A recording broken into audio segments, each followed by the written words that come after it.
ஓம் கஞ்சமலை சித்தர் திருவடிகள் போற்றி. துறையூர் ஸ்ரீ அகத்தியர் சன்மார்க்க சங்கம் நாகப்பட்டினம் கிளை சங்கத்தின் சார்பாக 22/12/2023 வெள்ளிக்கிழமை அன்று குருநாதர் தவத்திரு ஆறுமுக அரங்கமகா தேசிக சுவாமிகள் அவர்களின் நல்லாசியுடன் நாகப்பட்டினம் அரசு பொது மருத்துவமனை முன்புறமாக ஞானியர்களை பூஜித்த அரங்கரின் அருட்பிரசாதம் குருநாதரின் ஆசியால் சிறப்பான முறையில் அன்னதானம் வழங்கப்பட்டது. இந்த புண்ணிய தருமத்திற்கு பொருளுதவி செய்தவர்களும் தொண்டு செய்தவர்களும் உண்டு மகிழ்ந்த அனைவரும் வாழ்வில் எல்லா நலமும் வளமும் பெற்று இன்புற்று வாழ வேண்டும் என்று ஓங்கார குடிலாசானின் திருவடியை பணிந்து பூஜித்து வேண்டிக் கொள்கிறோம்.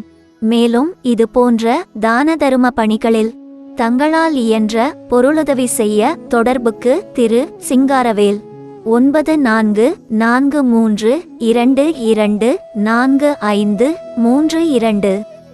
நன்றி, வணக்கம்.